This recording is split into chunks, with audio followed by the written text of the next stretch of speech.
Hey guys, good morning. Happy Tuesday. I forget what day it is anymore. It's like they all just blur together. Happy Tuesday. Hopefully everybody's doing well. It is a beautiful day outside, so I would highly recommend as soon as you're done with all this stuff, head outside for a walk because it is gorgeous. I just got back from a walk and it was awesome. So hopefully you do the same. Okay, so I'm logging on today for your journal shout-outs. So from last week, journal 4.2, I believe is the number it was. Yes. So I have shout-outs from last week, and I got a little cup here of a bunch of Skittles. It's like a little rainbow cup. Very cool. All right, so like last time, I'm going to read all the shout-outs at one time, and then I'll read the one from each class that I chose to read for the class. So, shout-outs are the following people. From second hour, Andrea, Mia, Sawyer, and Andy. So nice job, you four. From third hour, Ethan, Summer, Briley, Molly, Haley, Xander, Devon, Kaylin, Sophie, Elijah, and Natalie. So very nice job, third hour. Fourth hour, shout-outs go to Brian, Aiden, Meadow, Camilla, and Peyton. So nice job, you five. Excuse me. Fifth hour, shout-outs go to Emily, Caden, and Jenica. So very nice job, the three of you. Seventh hour, we have shout-outs for Caleb Dillard, Eliel, Miley, and Caleb Strange. So very nice job, you four. And ninth hour, our last hour, shout-outs go to Adriana, Maddox, Liam, and Brianna. So for you four, very nice job. So the ones I'm reading for this week are from second hour, Mia. From third hour, Devon. From fourth hour, Peyton. From fifth hour is Emily. From seventh hour is Caleb Dillard. And from ninth hour is Brianna. So you six, congratulations. You'll be getting some virtual candy to eat today. And I'll let you pick the color here in a minute. So we start with Mia's story. And the pictures from last week were the picture of the basketball court, the kind of ancient looking city, and then the girl sitting on the dock with like the umbrellas.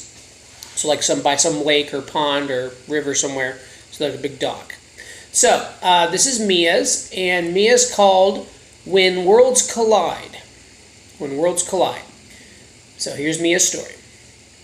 It has been quite some time now since I found out that my whole world is all fake, since I realized that I am fake.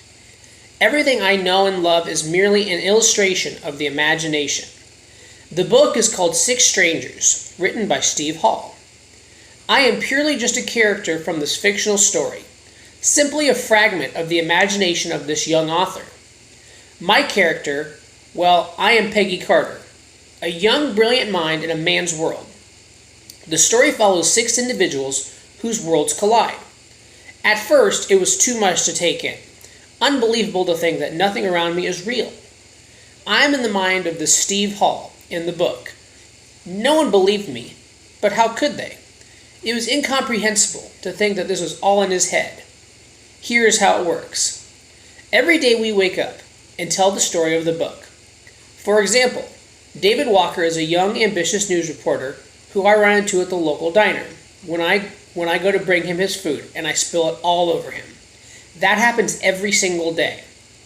It is how the book starts. Next, Macy Memble meets Jason Cole at her grandmother's funeral. And Lacey Peterson and John Mark meet when he gives her a ride in his taxi car. All these things happen every day, and when we go to sleep, we forget, except me. I don't know why I am the only one who remembers all I know. Why I'm the only one who remembers. All I know is that I am stuck like this, and so are they. So maybe it is better for them to never know. The end. So very nice job. A lot of good descriptive words there. Good job visualizing. So Mia, you want a red one? Good choice. So there's your red Skittle for you. Virtual eating. Yes. Very good. All right. So that was Mia's. Third hour, we have Devon. So Devon went with the basketball picture, and his is called The Street Legends. So he's going with a story called The Street Legends. These are the group of street basketball players known as the Street Legends. This group of basketball players are made up of 3 players. They are called the Street Legends because they have beaten all the other basketball teams in New York City. The Street Legends play at a local basketball court in New York City. The Street Legends have been playing at the same basketball court for over 20 plus years. The Street Legends have never lost a game once at this court. Until one day, the Street Legends were losing to a new team called the Us Yankees. The Street Legends were down 6 points on the Us Yankees. But luckily, the Street Legends were able to gather themselves and win by 2 against the Us Yankees. The end. So, nice job with your basketball story, Devon. Virtual candy. Who'll go with a green? Green it is. All right, nice job, Devon. Fourth hour. Shout out is for Peyton. And Peyton went with the story. He went with the basketball picture, and his is called All Men Can Jump, which is a tied to the movie White Men Can Jump. So I love that reference. So his is called All Men Can Jump. This may look like an ordinary group of grown men playing basketball in the middle of the day at a public park. And you would be right. We are all ordinary. What makes these men extraordinary is the life that they have led and what they have achieved. They were all born into a life that normally would have taken them down the wrong path, but somehow they made it out of the south side of Chicago. The man in the black shirt jumping is Michael Jones. He grew up to be a lawyer, helping struggling youth. Next to him in white is Chad Jordan, who is a pediatrician now and volunteers to Doctors Without Borders. Next is Jimmy Cornwallis, who plays NBA G League basketball and gives back to his community by being a foster family with his wife. He has 2 biological kids and 6 foster children. Fourth up is Chantel Turner. He was very into sports and became the head athletic trainer for the Chicago Bears. He donates a lot of his time to also helping poor students with sports injuries, at no cost to them. Timmy Turner is the youngest brother of Chantel, and he is the head pastor at the largest Baptist church in Chicago. Last, but certainly not the least, is Vince Pence. Mr. Pence is a heart surgeon at the #1 hospital in Chicago, Northwestern Memorial Hospital. These men help show us that anyone, in any circumstance, can achieve greatness if they just put their mind to it.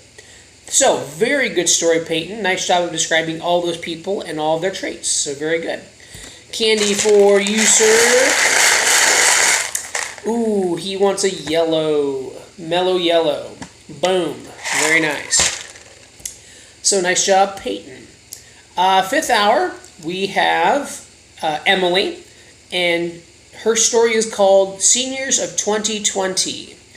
And obviously, when you read the story, you'll understand that it's very important to what we're talking about today in like real world. So, Seniors of 2020.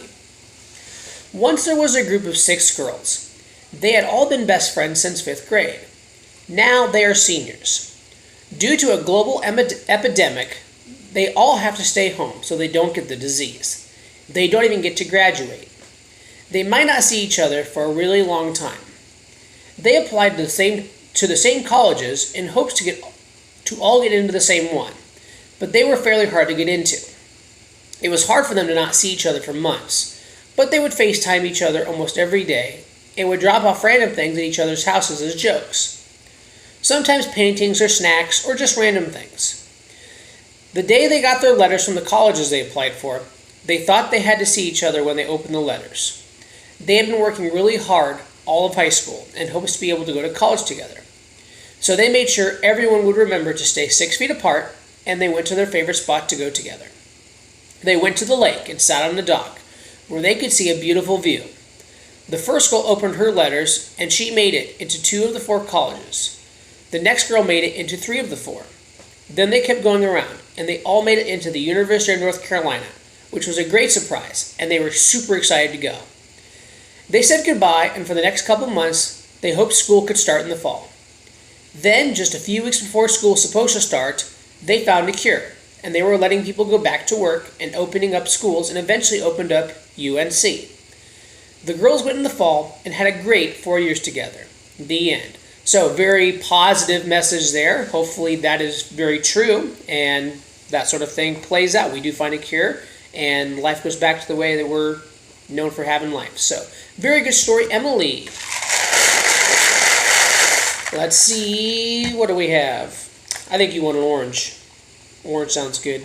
Orange, you glad I chose orange? Just kidding. All right.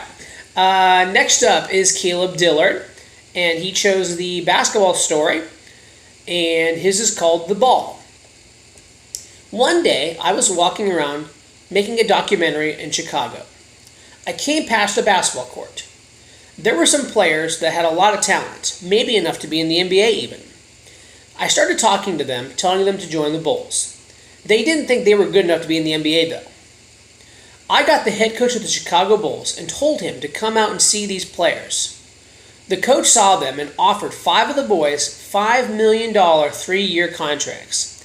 He also guaranteed that they would play starting positions too. The best player was a guy named Michael, and he became the greatest basketball player of all time. So obviously that's in reference to Michael Jordan. Michael Jordan. So very nice job, Caleb. Candy for you, sir. Let's go with a red again.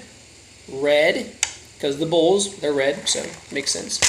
All right, and our last shout out for today is Brianna. So Brianna, she chose the basketball picture, and hers is called The Game. Once there was a neighborhood that had lots of basketball courts. The courts were always filled with many people on the courts. The courts were on the south side of town. That part of town had lots of people against each other. There were always fights going on, even if there were little kids watching. Once the people that were there against each other met up in the park. They made a deal.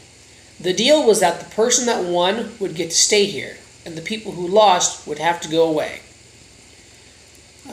The game was going to be scheduled to be in 2 days. Both teams were getting lots of practice in. The night before they saw each other again, they started fighting. It was the worst fight they'd had ever against each other. They both came out of that fight with black eyes and bruises all over their faces. The next day, it was time for their big game. At the end of the game, they yet again started fighting. The cops finally came and they both got arrested. Now they're in jail for fighting. And the cops had other stuff on those guys too. The end. So, very nice job, Brianna. And, ooh, I think Brianna wants an orange. Why not? All right. So, I'm going to post your journals here in a few minutes. So, you'll get this week's journals. They'll be posted. 3 pictures again. This week is 10 sentences, and that's it. So, you don't have to do any more. It's always going to be 10 from here on out the rest of the year. So, 10 sentences for your journals. Every Tuesday is our journal day. So do make sure that if I'm going to do shout-outs, I probably need to have them at the very latest by Monday so I can get them graded, and then I can make the video either Monday night or Tuesday morning. So do get those turned in. Hopefully by at latest Monday night, as soon as you can would be awesome. So that's up to you. Okay? If you do have any questions, please email me. I'll continue to communicate with you, get back to you, help you out with anything you need help with. Otherwise, stay safe. Enjoy this weather. It is a beautiful day, so go outside, blow off some steam. Otherwise, have a good day.